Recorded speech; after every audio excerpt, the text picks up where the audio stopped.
नमस्ते दोस्तों। इतिहास संस्थान के इस YouTube चैनल पर आप सभी का मैं तहे दिल से स्वागत करता हूं।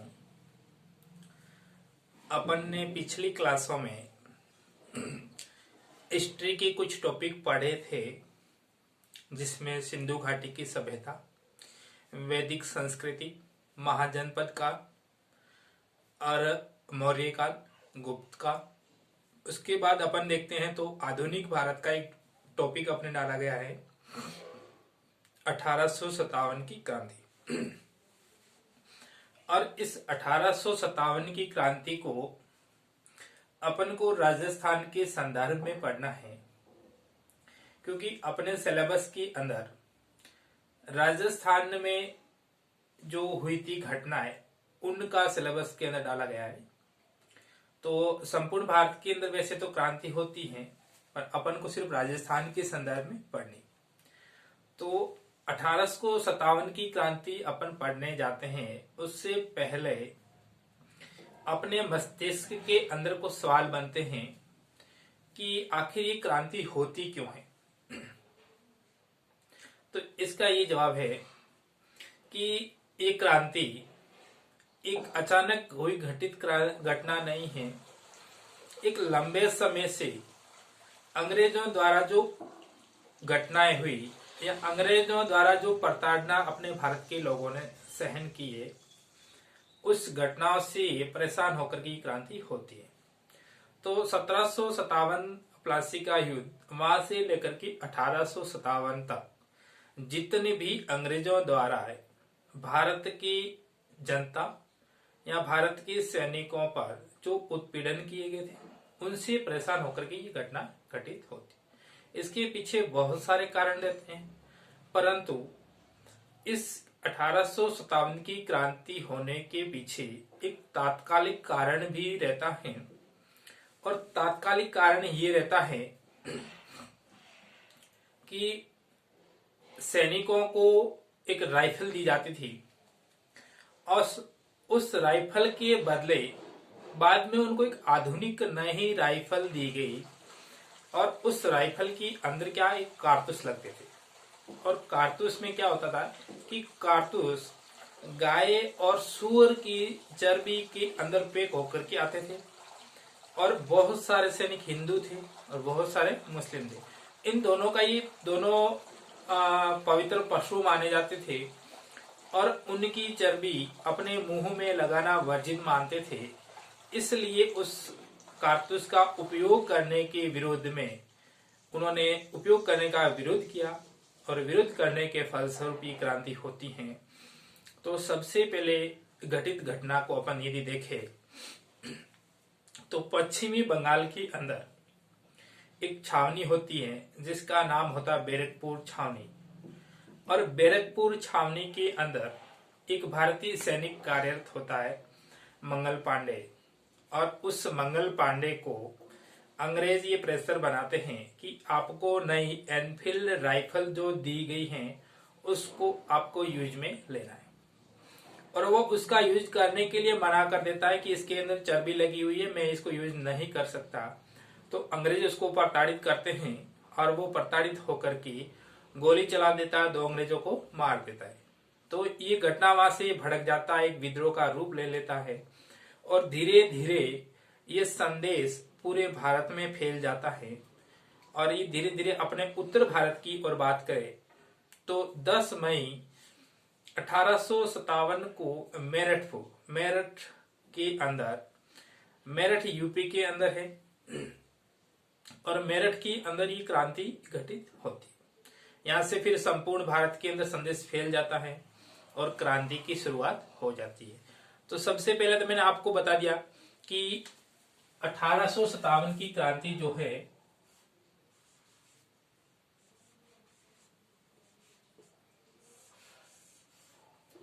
सबसे पहले तो कहां पर विद्रोह होता है इसका, पश्चिमी बंगाल।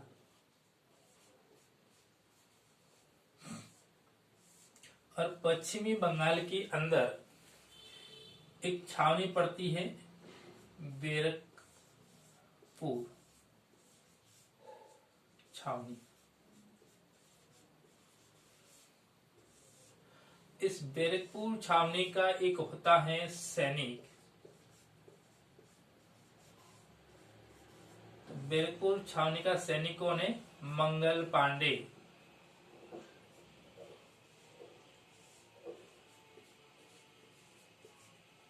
और ये मंगल पांडे क्या करता है, 29 मार्च 1857 को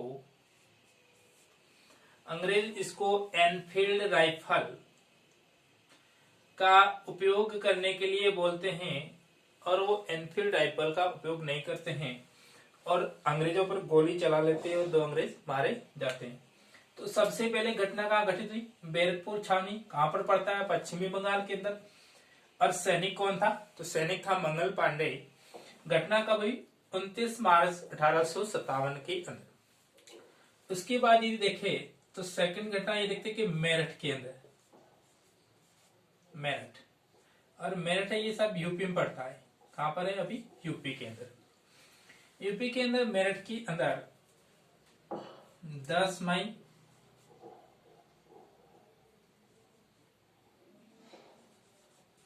10 मई, क्योंकि पश्चिमी बंगाल से यूपी बहुत दूर पड़ता है और उसका संदेश पहुंचाने के लिए उस समय कोई साधन नहीं थे, तो संदेश पहुंचने में टाइम लगा।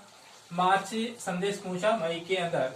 अब ये संदेश पहुंचता है 10 मई 1857 के अंदर। 10 मई 1857 को संदेश पहुंचता है और मेरठ के अंदर सैनिक विद्रोह करते हैं। सैनिकों ने कर दिया विद्रोह।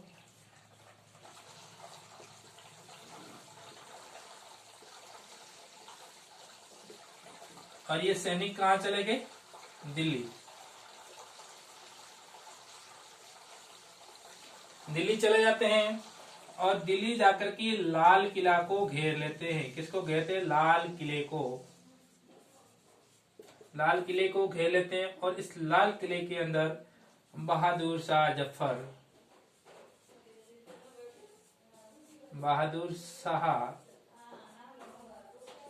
जफर, बहादुर शाह जफर को अंग्रेजों की कैद से मुक्त करवा लेते हैं। और अंग्रेजों की कैद से मुक्त करवाने के बाद बहादुर शाह जफर को इस क्रांति का नेतृत्व प्रदान करते हैं। क्या करते हैं? बहादुर शाह जफर को नेतृत्व प्रदान करते हैं, अपना नेता चुन लेते हैं और वहां पर जाकर के क्या करते हैं? क्रांति करते हैं, आंदोलन करते हैं। तो ये तो थी अपने मेन घटनाएं की शुरुआत कैसे हुई, कहां से हुई।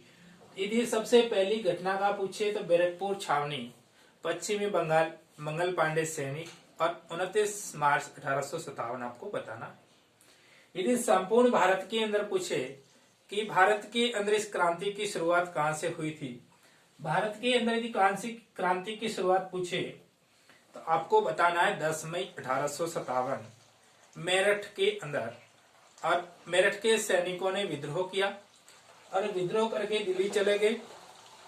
10 मई को विद्रोह करते हैं और रात्रि को 11 मई को रात्रि को दिल्ली पहुंच जाते हैं और 12 मई को सुबह वहां पर क्या करते हैं? वे आंदोलन करना शुरू कर लेते हैं और बहादुर शाह जफर को मुक्त करवा के अपना नेता चुन लेते हैं और ये घटनाएं शुरू हो जाती। तो अपन को सिर्फ राजस्थान के संदर्भ में इस घटना को पढ़ना है।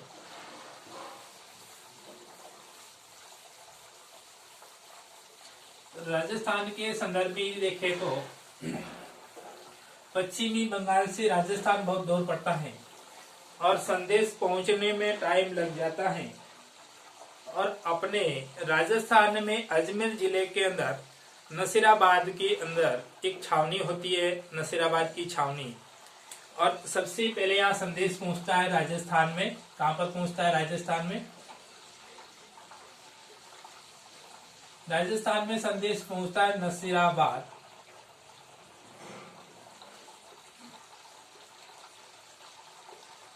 कहां पर संदेश पहुंचता है? राजस्थान के अंदर नसीराबाद में। और ये नसीराबाद कहां पड़ता है? तो अजमेर। कहां पर पड़ता है नसीराबाद? अजमेर के अंदर। और नसीराबाद छावनी के अंदर 28 मई 1857 28 मई 1857 के अंदर नसीराबाद के सैनिक विद्रोह कर लेते हैं और ये घटना राजस्थान के अंदर भड़कना शुरू हो जाती है। और ये सैनिक जब विद्रोह करते थे इसका संदेश भी धीरे धीरे अन्य स्थानों पर पहुंचना शुरू हो जाता है और ये सैनिक नसीराबाद से विद्रोह करके दिल्ली की तरफ कूच करना शुरू होते हैं। तो नसीराबाद के अंदर एक छावनी काम करती थी, 15वीं नेटिव इन्फेंट्री। कौन सी काम करती थी? 15वीं नेटिव इन्फेंट्री। नेटिव इन्फेंट्री का मतलब होता है पैदल सैनिकों की टुकड़ी। पैदल सैनिकों की एक टुकड़ी होती है, वो नेटिव इन्फेंट्री कहलाती है। और कौन सी काम कर रही थी अपने नसीराबाद के अंदर? तो 15वीं नेटिव इन्फेंट्री काम कर रही थी। तो ये दिल्ली की ओर कूच कर लेते हैं और जब कूच कर लेते थे इसके अलावा राजस्थान के अंदर छावनी देखे तो 6 छावनी होती है। एक में तो घटना घट गई। 6 छावनी कौन कौन सी होती हैं वो आपको दिखा दूं। तो 6 छावनी होती है नसीराबाद,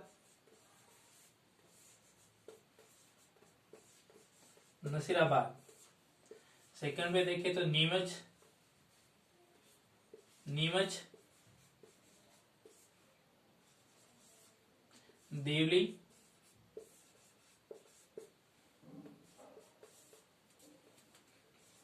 ब्यावर,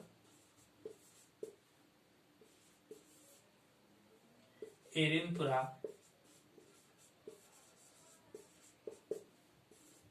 और खेरवाड़ा। 6 छावनी काम करती हैं।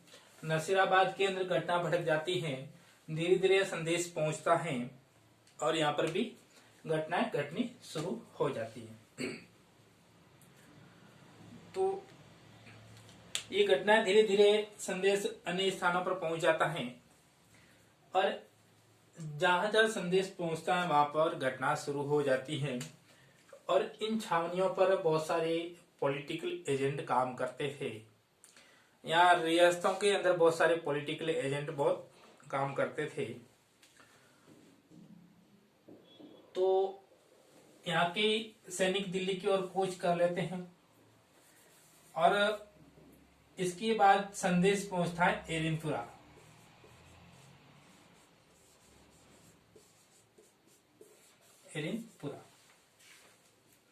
एरिनपुरा संदेश पहुंचता है और एरिनपुरा के सैनिक विद्रोह करते हुए माउंट आबू की तरफ बढ़ते हैं और उसमें माउंट आबू के अंदर बैठा होता है पैट्रिक लॉरेंस।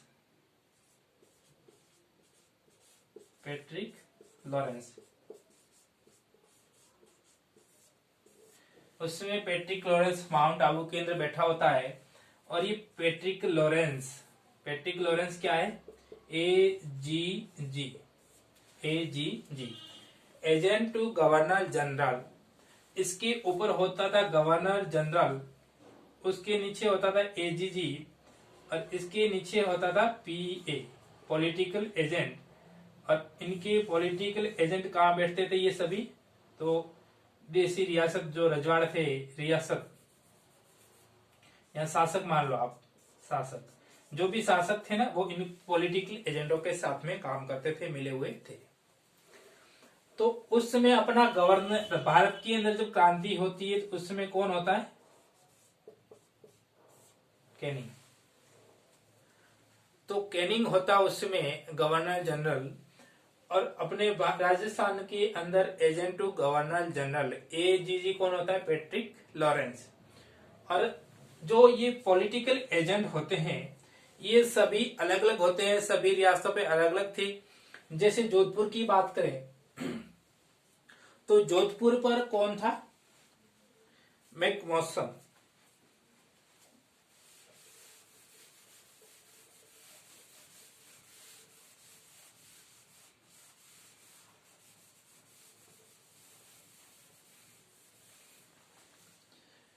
उस समय जोधपुर पे पॉलिटिकल काम करता था, पॉलिटिकल एजेंट। जोधपुर, जोधपुर नहीं तो मारवाड़ आप बोलो, उसमें मारवाड़ नाम चलता था, मारवाड़।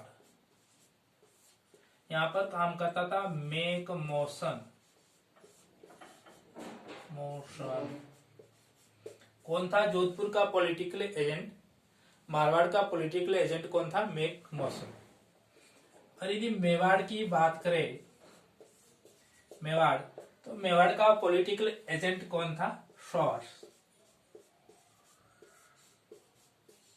मेवाड़ का पॉलिटिकल एजेंट था सौर। और यदि जयपुर की बात करें, जयपुर में उसमें पॉलिटिकल एजेंट था ईडन। कौन था? ईडन। और कोटा के अंदर था, कोटा, कोटा में था बर्टन। कौन था? कोटा के अंदर बर्टन। और एक पॉलिटिकल एजेंट और था भरतपुर के अंदर। भरतपुर में कौन था? मॉरिसस। ये थे अपने पॉलिटिकल एजेंट। तो अपनी घटना हो रही थी कि नसीराबाद में घटना होगी और सैनिकों ने वहां से विद्रोह कर लिया, और विद्रोह करके दिल्ली की ओर कूच कर लेते हैं। और ये संदेश पहुंचता है धीरे धीरे एरनपुरा की ओर। तो एरनपुरा की ओर संदेश पहुंचता है, ये आपने उतार दिया है, देखिए आगे कि संदेश एरनपुरा की ओर पहुंचता है। एरनपुरा,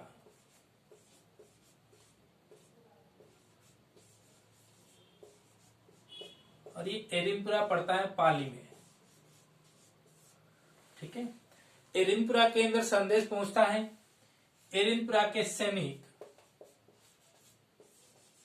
चले जाते हैं माउंट आबू की तरफ। माउंट आबू, और उसमें माउंट आबू के अंदर होता है agent to governor general, AGG। और उसमें AGG कौन था वहां पर? तो पैट्रिक लॉरेंस।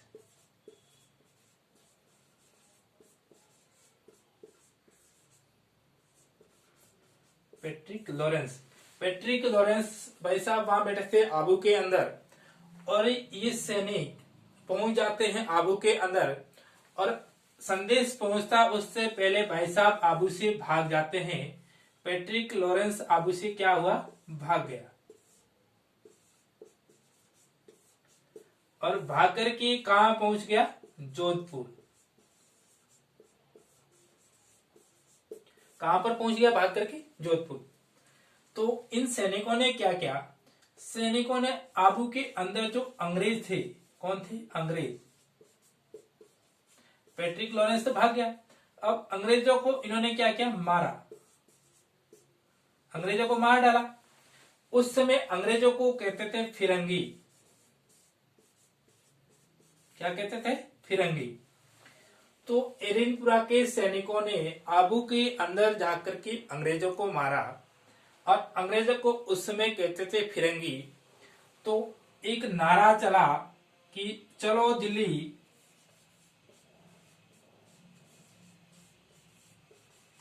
चलो दिल्ली मारो फिरंगी, चलो दिल्ली मारो फिरंगी।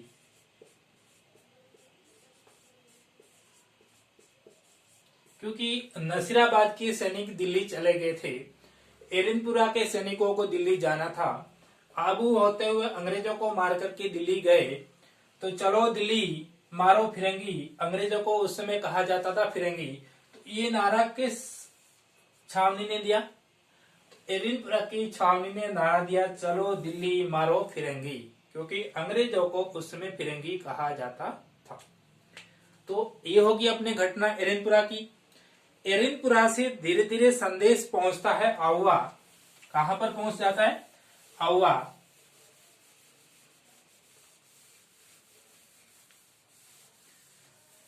और धीरे धीरे संदेश पहुंच जाता है आउवा, पाली के है अंदर।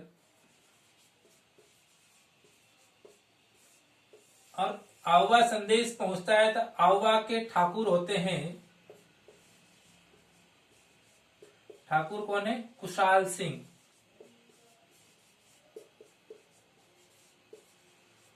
आवा के ठाकुर होते हैं कुशाल सिंह।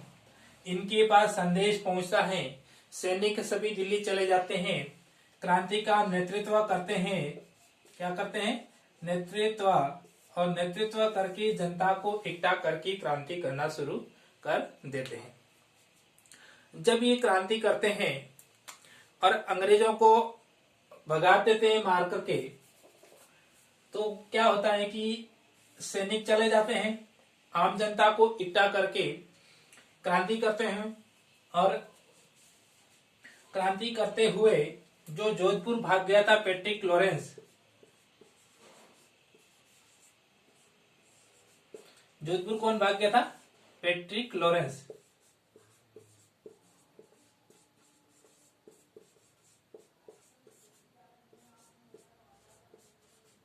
और ये पैट्रिक लॉरेंस जोधपुर भाग गया था। उस समय जोधपुर का शासक था तखत सिंह। तखत सिंह, और तखत सिंह से मिलता है वहां जाकर के, और वहां जाकर के मिलकर के एक सेना तैयार करता है। तो तखत सिंह अपना सेनापति भेजता है अनार सिंह। अनार सिंह, और इसका एक सेनापति होता है हितकोट।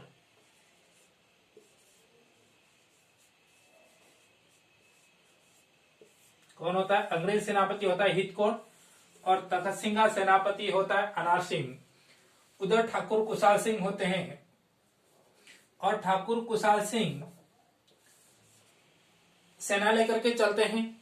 उधर से यह सेना तैयार हो जाती है जोधपुर की, और दोनों सेनाएं पाली के अंदर एक स्थान पड़ता है बिथोड़ा, और बिथोड़ा के अंदर चले जाते हैं। कहां चले जाते हैं? बिथोड़ा।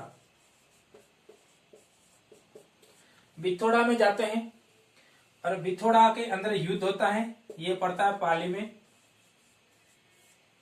बिथोड़ा के अंदर कुशाल सिंह और ये दोनों सैनिक आमने सामने हो जाते हैं सेना लेकर के। उधर कुशाल सिंह आते हैं और यहाँ पर युद्ध होता है इनका। कुशाल सिंह और तखत सिंह का सेनापति अनार सिंह, अंग्रेजों का सेनापति हितकोट, और इनके बीच में युद्ध हो जाता है 10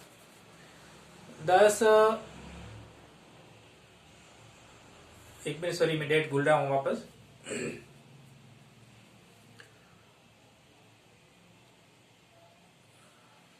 हाँ, तो इनके सैन्य 10 दिन बाद दूसरा युद्ध होता है। तो इनका सैन्य युद्ध होता है 8 सितंबर 1857 के अंदर। 8 सितंबर 1857 के अंदर बिथोड़ा का युद्ध होता है, और इसमें ठाकुर कुशाल सिंह की जीत हो जाती है, और दोनों सेनापति अनार सिंह और हितकोट क्या होते हैं? मारे जाते हैं। दोनों मारे जाते हैं। अंग्रेज हार जाते हैं। कुशाल सिंह का उत्साह और बढ़ जाता है, और उत्साह बढ़ने के बाद और नई सेना तैयार करते हैं और वापस अंग्रेजों का सामना करते हैं।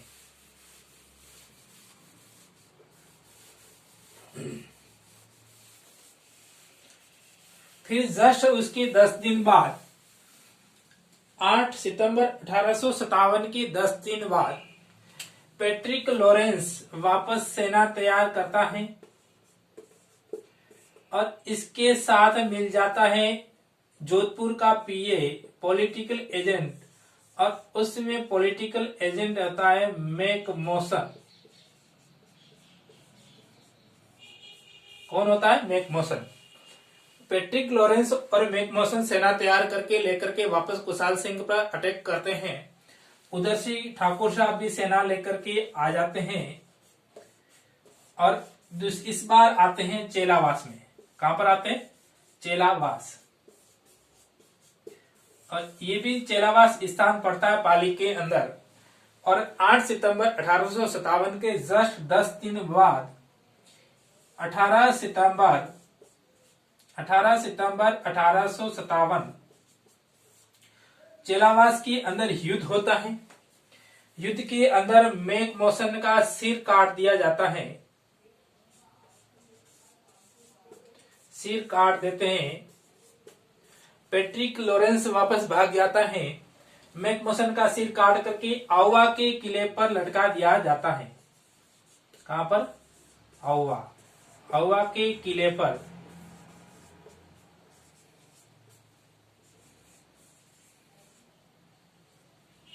लटकाया जाता है। तो किस अंग्रेज का सिर काट करके आउवा के किले पर लटका दिया गया? तो आउवा के किले पर लटका देते हैं मैक मौसन का, जो जोधपुर का पॉलिटिकल एजेंट होता है। कुशाल सिंह की वापस जीत हो जाती है और उत्साह बढ़ जाता है। वापस क्या हो जाता है? हौसला और बुलंद हो जाता है। तो इसके अंदर देखें तो ये दोनों क्या है? दोनों व्यक्ति कैसे हैं? गोरे। और इधर कुशाल सिंह कैसे व्यक्ति हैं? काले। उधर दोनों अंग्रेज हैं, इधर अपने कुशाल सिंह, ठाकुर कुशाल सिंह है, अपने यहाँ के काले लोग हैं, अंग्रेज गोरे लोग हैं। तो इस चेलावास के युद्ध को क्या कहा गया? काले और गोरे। तो काले गोरे का युद्ध, काले गोरे का युद्ध कौन सा युद्ध कहलाता है? चेलावास का युद्ध। चेलावास का युद्ध काले गोरे का युद्ध क्यों कहा गया है? आपको समझ में आ गया होगा, क्योंकि ठाकुर कुशाल सिंह काले थे, उधर दोनों अंग्रेज सेना अधिकारी या सेनापति थे। तो उधर से अंग्रेज गोरे और काले मिले और इन्होंने चेलावास के अंदर 18 सितंबर 1857 को युद्ध लड़ा और इस युद्ध को काले गोरे का युद्ध कहा जाता है। पैट्रिक लॉरेंस वापस भाग जाता है और जोधपुर का पॉलिटिकल एजेंट मैक मौसन का सिर काट करके आउवा के किले पर लटका दिया जाता है। कुशाल सिंह का हौसला और बुलंद हो जाता है और ये पैट्रिक लॉरेंस संदेश भिजवाता है कर्नल होम्स के पास। कहां पर भिजवाता है? Colonel Holmes. तो आउवा के ठाकुर कुशाल सिंह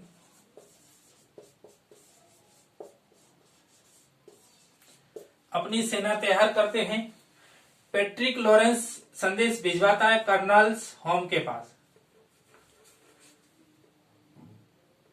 कर्नल होम्स किसके पास संदेश भिजवाता है? कर्नल होम्स के पास।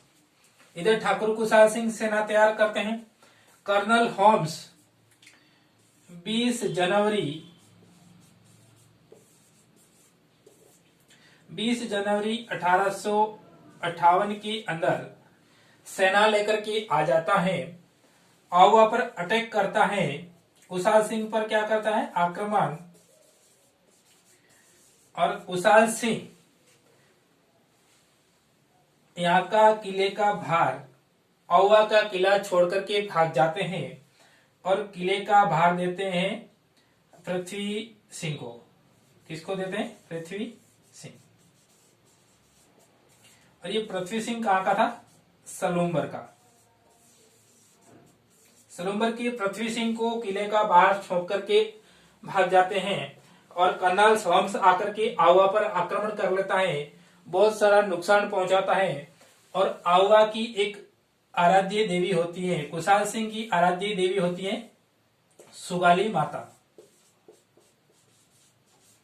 सुगाली माता आराध्य देवी कुशल सिंह की, चंपावतों की आराध्य देवी कहलाती है कुशल सुगाली माता। और अंग्रेजों को लगता है कि ये 2-3 बार जीत गया, इसके पीछे कोई न कोई रीजन रहा होगा।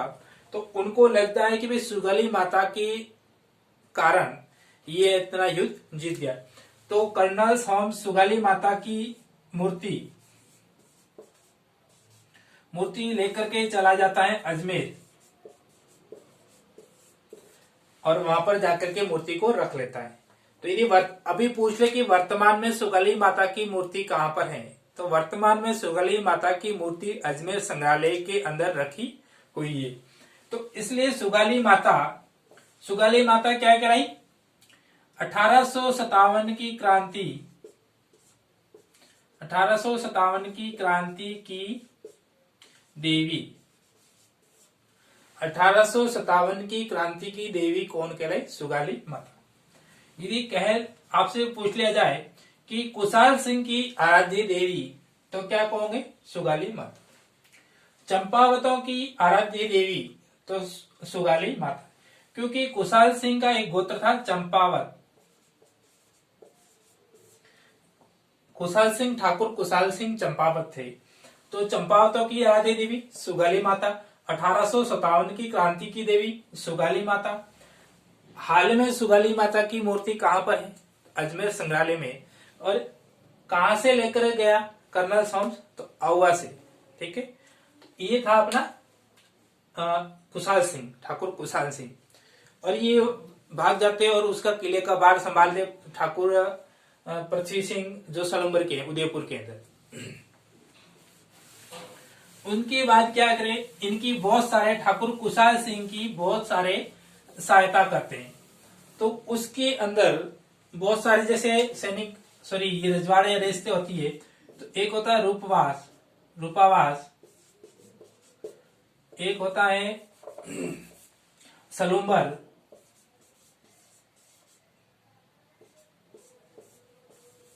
एक होता है गुलेरिया, एक होता है आसोब। तो ये इतने सारे हैं। इसके अलावा भी बहुत सारे हैं जिन्होंने इनका क्या किया? सहयोग किया था। एक था लांबिया और वंतावास, एक था लांबिया, वंतावास, आलनिया। इन लोगों ने क्या किया? ठाकुर कुशाल सिंह की इन्होंने हेल्प की। तो ये भी आपको ध्यान में रखना है, कभी पूछ सकता है कि ठाकुर कुशाल सिंह की सहायता किन किन लोगों ने की थी। ठीक है, इनको भी आपको ध्यान के अंदर रखना है। अब आगे बढ़े तो यहां तक तो हो गया, काले गोरे का युद्ध हो गया अपना। अब देखते हैं कि भाई इसके अलावा बहुत सारी घटना हुई है, तो वो घटना कहां कहां पर होती है। तो देखते हैं कि राजस्थान के अंदर कोटा में भी घटना होती है, कोटा के अंदर। तो कोटा के अंदर घटना होती है क्योंकि सैनिक, तो लगभग सभी सैनिक दिल्ली की ओर रवाना हो जाते हैं। फिर उसके बाद वहां की जनता, आम जनता उठती है और विद्रोह का साथ देती है और विद्रोह को भड़का देती है। तो कोटा के अंदर दो व्यक्ति काम करते हैं, जयदयाल और मेहराब खान। कौन काम करते हैं? वकील जयदयाल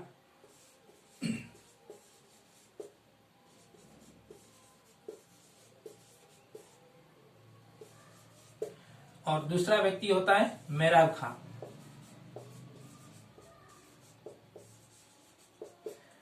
दोनों व्यक्ति कोटा के अंदर विद्रोह करते हैं और विद्रोह करके अंग्रेजों को भगाते हैं।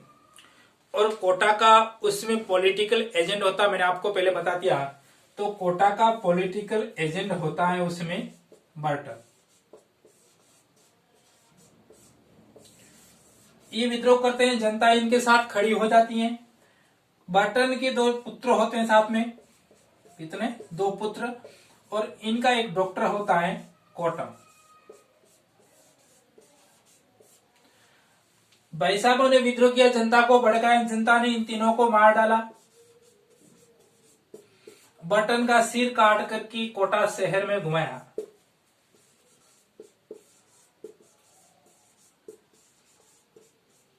कहां पर घुमाया? कोटा शहर में।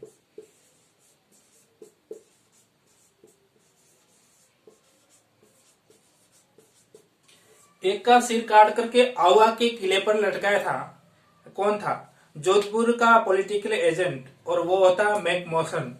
मैकमोसन का तो सिर काट करके आवा के किले पर सैनिक लटकाते हैं। और बर्टन की बात करें तो बर्टन का सिर काट करके कोटा शहर में घुमाया जाता है। और उनके साथ में इनके दो पुत्र और एक डॉक्टर होता है जो कोटम नाम का होता है। ये तीनों मारे जाते हैं। तो सर्वाधिक नरसंहार कहां पर हुआ? सर्वाधिक नरसंहार, तो सर्वाधिक नरसंहार देखे तो अपने कोटा के अंदर। सर्वाधिक नरसंहार, सर्वाधिक विप्लव की घटना 1857 की क्रांति की देखे तो कहां पर होती है? कोटा के अंदर। कोटा के अंदर कोटा का बटन पॉलिटिकल एजेंट मारा जाता है, उसके 2 पुत्र मारे जाते हैं, उसका डॉक्टर मारा जाता है, उसके अलावा बहुत सारे अंग्रेज मारे जाते हैं। इसलिए 1857 की क्रांति में राजस्थान के संदर्भ में बोले तो सर्वाधिक नरसंहार होता है कोटा के अंदर। ठीक है, तो यहां से फिर क्या होता है कि कोटा का एक शासक होता है राम सिंह, और राम सिंह शासक को दोनों व्यक्ति राम सिंह कोटा का शासक होता है, शासक राम सिंह, और इस राम सिंह को ये बंदी बना करके जेल में डाल देते और 6 माह तक ये कुआर पे इन दोनों की कैद में रहते हैं। राम सिंह को छुड़वाने के लिए करौली का शासक मदन पाल, कौन होता है? मदन पाल, और एक मदन पाल आता है और वकील जहेदयाल एवं मेहराब खां के कैद से राम सिंह को मुक्त करवाते हैं, और मुक्त करवा के इनको यहां से भगा देते, खदेड़ देते हैं। तो ये था अपने कोटा की घटना, और यहाँ पर कोटा के अंदर जनता ने भी इनका साथ दिया था। बाकी जनता इतनी साथ नहीं देती, पर कोटा के अंदर इन्होंने जनता इनका साथ दिया था। अब आगे देखते हैं कि दूसरा स्थान जहां पर ऐसी घटना हुई है,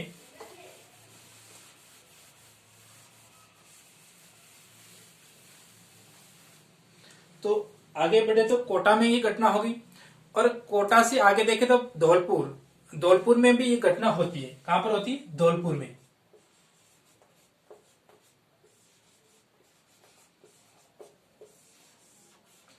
और धौलपुर में व्यक्ति काम करता है हीरालाल।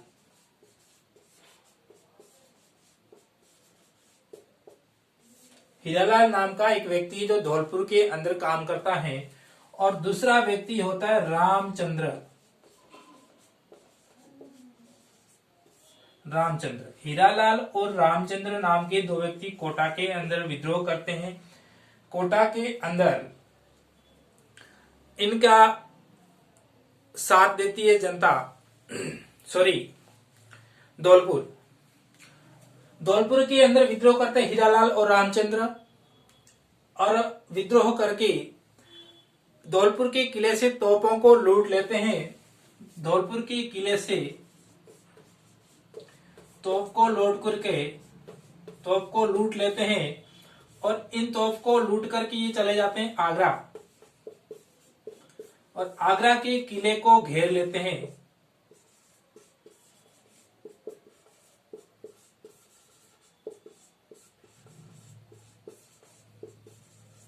आगरा के किले को घेर लेते हैं, और इन तोपों का उपयोग यहां पर लेते हैं। आगरा के किले को जब घेर लेते हैं, पंजाब के अंदर एक स्थान है पटियाला, और पटियाला से वहां पर आती है सेना और आगरा को मुक्त करवाती है। तो कहां से सेना आती है? पटियाला से, और ये पड़ता है पंजाब में। पंजाब में पटियाला से सेना आती है, आगरा के किले को मुक्त करवाते हैं, और धौलपुर के सैनिकों को वहां से भगा लेते हैं। उसके बाद यदि आगे बात करें तो दूसरी टोंक, धौलपुर के पास एक स्थान पड़ता है टोंक, तो टोंक के अंदर भी विद्रोह होता है।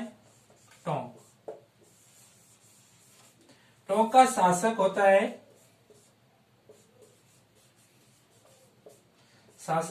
वजीरुद्दौला।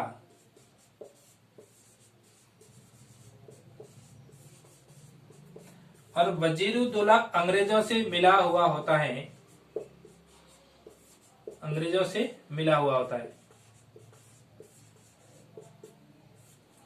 वजीरुद्दौला अंग्रेजों से मिला होता है, तो ये क्या वहां पर विद्रोह नहीं करता है। और इस वजीरुद्दौला का एक मामा होता है मीर आलम खां।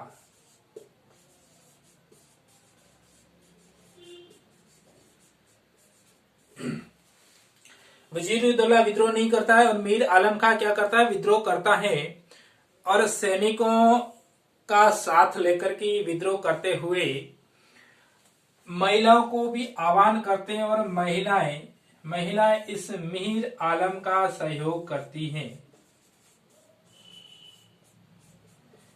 तो महिलाओं ने सहयोग कहां पर किया? टोंक के अंदर। आम जनता ने सहयोग कहां पर दिया? कोटा के अंदर। सर्वाधिक नरसंहार कहां पर हुआ? कोटा में। किस स्थान के लोगों ने आगरा को कब्जे में ले लिया था? धौलपुर के। कोटा के राम सिंह को मुक्त किसने करवाया? तो करौली के मदन पाल ने। ठीक है, अब आगे बढ़ते हैं अपन। तो भरतपुर के अंदर, भरतपुर, और आपको मैंने पहले बताया था कि भरतपुर का पॉलिटिकल एजेंट कौन था? तो भरतपुर का पॉलिटिकल एजेंट था मॉरिशस। जब भरतपुर के अंदर आंदोलन होता है, मॉरिशस भाग जाता है आगरा। कहां पर भाग जाता है? आगरा। और आगरा भाग जाता तो उसके पीछे भी जो वो सैनिक अभी भागे थे ना, आगरा के किले को उन्होंने कैद कर लिया। तो कहां के सैनिक थे? धौलपुर के। वहां जाकर के उसको कैद कर लेते हैं, वापस तोपे का यूज करते हैं। पटियाला से पंजाब की एक सेना आती है और उसको मुक्त करवा लेती है। तो भरतपुर के अंदर विद्रोह होता है, और भरतपुर के अंदर विद्रोह करते हैं दो जातियां होती है। एक तो होती है जाति मेव, और दूसरी जाति होती है गुर्जर। गुर्जर और मेव जाति ने मिलकर के भरतपुर के अंदर विद्रोह किया, और भरतपुर के पॉलिटिकल एजेंट मॉरिशस को भगा दिया। मैकमोसन जोधपुर का पॉलिटिकल एजेंट था। मॉरिशस को भगा दिया और मॉरिशस भाग जाता है आगरा के अंदर। और उसके बाद छोटी मोटी लगभग घटनाएं होती रहती हैं। तो अपन आगे देखें तो एक घटना होती है भरतपुर में होगी, धौलपुर का हो गया, और अब रहता है अपने टोंक का हो गया। तो लगभग सभी घटना हो गई है। तो अपन देखते हैं कि एक दो व्यक्ति और काम करते हैं जो अपने एग्जाम में क्वेश्चन बैठते हैं। तो एक व्यक्ति होता है तात्या टोपे। तात्या टोपे, ठीक है। तात्या टोपे एमपी के होते हैं भाई साहब। इनका ओरिजिनल नाम होता आत्माराम पांडुरंगा।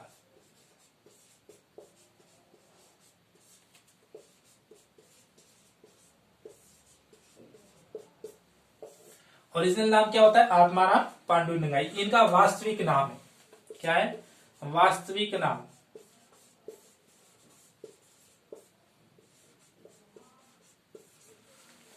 एमपी के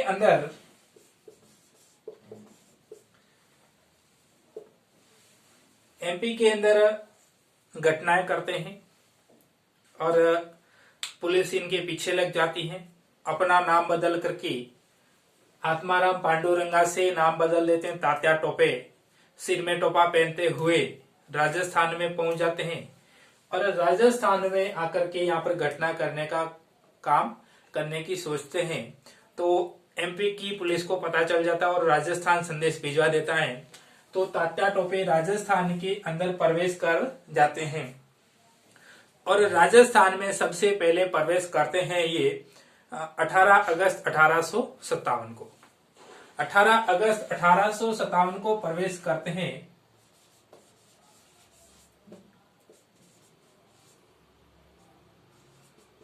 कब करते हैं? 18 अगस्त 1857। और सबसे पहले ये प्रवेश कहां पर करते हैं? राजस्थान के अंदर। तो राजस्थान में करते हैं मांडलगढ़। और भाई साहब मांडलगढ़ पड़ता है भीलवाड़ा में। आपसे सीधा सा पूछ ले कि तात्या टोपे पहली बार राजस्थान में किस स्थान पर आए? तो पहली बार आते हैं मांडलगढ़। और मांडलगढ़ कहां पड़ता है? भीलवाड़ा में। मांडलगढ़ भीलवाड़ा में भाई साहब पहुंच गए, और इधर एमपी से संदेश आ गया कि भाई साहब राजस्थान में पहुंच गए हैं। तो राजस्थान के अंदर रॉबर्ट, एक सैनिक अधिकारी होता है रॉबर्ट्स, और रॉबर्ट्स एक कुहाड़ा नामक स्थान पर, कहां पर?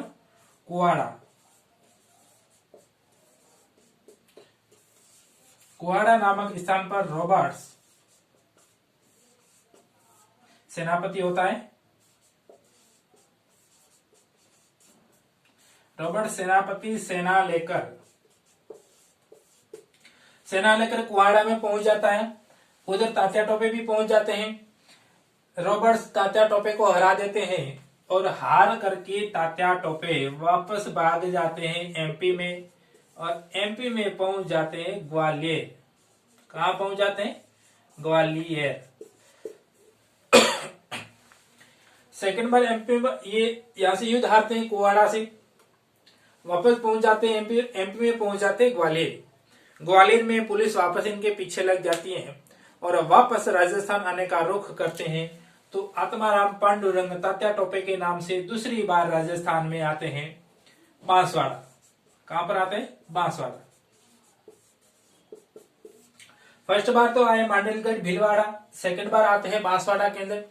बांसवाड़ा में आते हैं और यहाँ पर क्या है कि गुप्त रूप से रहने लग जाते हैं, और जब ये रहने लग जाते हैं तो यहाँ पर बांसवाड़ा के अंदर यहाँ के लोग इनकी हेल्प करते हैं। और 11 दिसंबर 1857, हाँ 11 दिसंबर 1857 बांसवाड़ा पर अधिकार कर लेते हैं।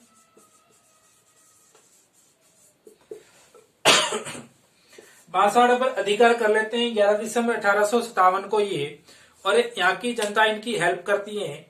और ठाकुर सलूम्बर के ठाकुर, पहले भी सलूम्बर के ठाकुरों ने इनकी हेल्प की थी। किनकी? सलूम्बर।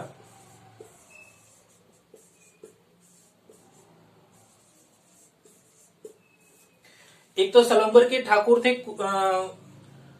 पृथ्वीराज, जिन्होंने क्या कहते अपने कुशाल सिंह ने उनको किले का भार देकर के वो बाहर चले गए थे। तो इस बार ठाकुर सलूम्बर के ठाकुर हैं केसरी सिंह। क्या नाम है सलूम्बर के ठाकुर का? केसरी सिंह।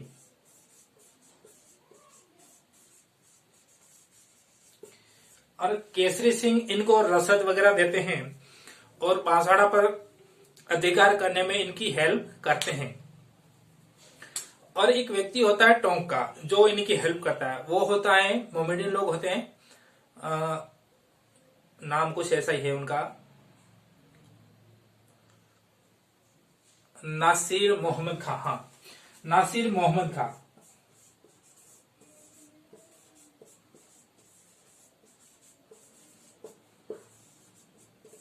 नासिर मोहम्मद खां ये टोंक के होते हैं, और टोंक तात्या टोपे को पूरा दे देते हैं कि आप यहाँ पर रहो। तो तात्या टोपे घूमते घूमते लगभग संपूर्ण राजस्थान में घूम जाते हैं, पर जैसलमेर के अंदर नहीं पहुंचते। कहां पर नहीं पहुंचते? जैसलमेर। राजस्थान की एक ऐसी रियासत है जैसलमेर, जहां पर ये तात्या टोपे नहीं पहुंचे, और संपूर्ण राजस्थान के अंदर घूमते हैं, पर इनकी बहुत सा कम लोग हैं जो इनकी हेल्प करते हैं।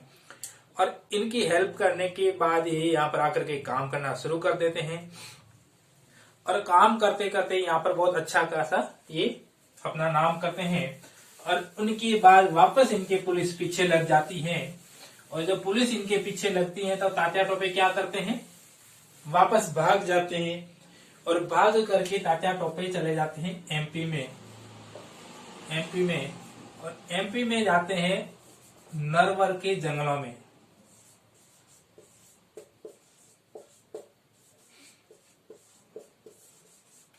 नरवर के जंगल में जाके बैठ जाते हैं, और ये नरवर के जंगल किस नदी के किनारे हैं? छिप्रा नदी के किनारे नरवर के जंगलों में चले जाते हैं, और पुलिस इनका पीछा करती है। तात्या टोपे का एक मित्र होता है मानसिंह नरूका। कौन सा होता है? इनका मित्र होता है मानसिंह नरूका। मित्रों का धोखा देता है वो, पर वो पहले रहा होगा। मित्र होता है मानसिंह।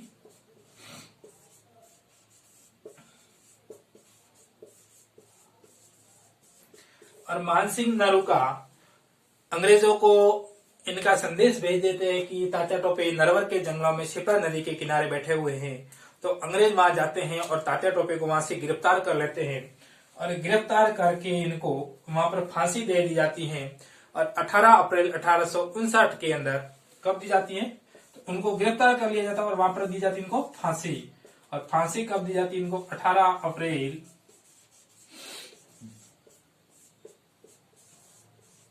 59, 2 साल बाद 18 अप्रैल 1859 को तात्या टोपे को फांसी दी जाती है नरवर के जंगलों में छिप्रा नदी के किनारे। और विश्वासघात करता है मानसिंह नरूका।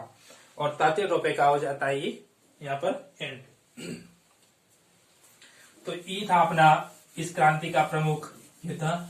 इसके बाद छोटी मोटी और घटना देखे तो 1857 की क्रांति का राजस्थान में पहला बलिदान शहीद होने वाला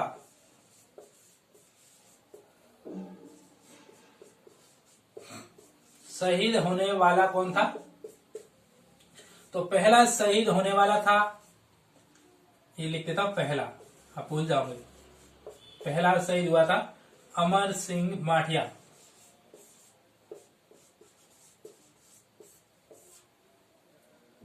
सॉरी अमरचंद है,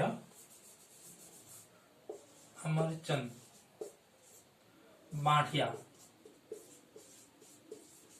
राजस्थान में 1857 की क्रांति का पहला जो शहीद होता है वो है अमरचंद माठिया।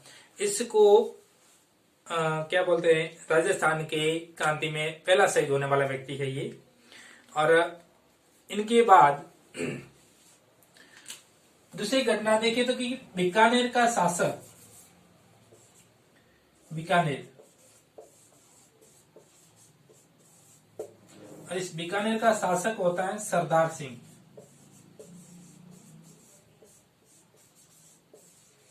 और सरदार सिंह क्या करता है, ऊंट वाले सैनिक जो ऊंट पर बैठ के जाते हैं, तो ये अपने राजस्थान से बाहर सेना भेजता है। और इसने सेना भेजी थी कहां पर? पंजाब में। तो राजस्थान से बाहर अंग्रेजों की सहायता करने के लिए सेना भेजने वाला शासक कौन हुआ? बीकानेर का सरदार सिंह। और पटियाला की सेना कहां पर आई थी जिसको मुक्त करवाया था? तो पटियाला की सेना आती आगरा पर। धौलपुर के व्यक्ति जहां उन पर कब्जा करते हैं, तो पटियाला की सेना आकर के आगरा को उनसे विद्रोहियों से मुक्त करवा दे। और भाई साहब अपने सरदार सिंह ऐसे हैं जो राजस्थान से पटियाला या पंजाब के अंदर बाहर सेना भेजते हैं। और अब देखें तो कि ये क्रांति सफल क्यों नहीं होती है? तो क्रांति सफल नहीं होने के बहुत सारे कारण हैं, पर पहला अपना सीधा सा कारण मान लेते हैं कि शासकों का भारतीय सैनिकों या विद्रोहियों को साथ नहीं देना। तो यहाँ के शासक क्या थे कि ये लगभग साथ नहीं दिया था। बहुत सारे ऐसे एक दो शासक हो गए जिन्होंने सैनिकों का साथ दिया होगा। इन जैसे बहुत सारे शासक हैं जिन्होंने अंग्रेजों का साथ दिया था, क्योंकि वो अंग्रेजों की पेंशन की आधार पर जीवित रहते थे। ठीक है, तो ये थी अपने 1857 की क्रांति। और असफल होने के कारण यदि आपको पूछ ले तो उसमें ऑप्शन देख लेना। यदि उसमें आता है कि नेतृत्व का अभाव, तो आपको नेतृत्व का अभाव करना है, क्योंकि सैनिकों का नेतृत्व करने वाला नहीं था। और दूसरा बात यदि ये ऑप्शन आता है कि भारतीय सैनिकों का अंग्रेजों के प्रति नरम रवैया, या अंग्रेजों का साथ देना, या सैनिकों का साथ नहीं देना, तो उस हिसाब से आप इसको देख लेना। तो ये थी गाइड्स अपने आज का 1857 की क्रांति का टॉपिक। और इसमें यदि कोई सवाल और भी छूट जाता है तो मैं अगले टॉपिक में आपको क्लियर करवा दूंगा।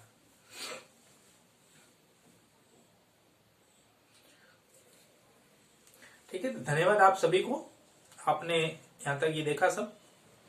और आपसे मेरी एक यही उम्मीद है कि आप इस वीडियो को जो भी देख रहे हैं, आप मेरे इस चैनल को, इतिहास संस्थान के चैनल को सब्सक्राइब कीजिएगा।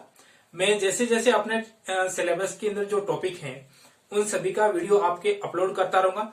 और मेरी यही उम्मीद है कि मैं इतिहास विषय की संपूर्ण पाठ्य वस्तु सभी प्रतियोगी परीक्षा की तैयारी करने वाले विद्यार्थियों को निःशुल्क उपलब्ध करवाना चाहता हूं। तो इसलिए आप मेरी थोड़ी हेल्प कीजिएगा। धन्यवाद।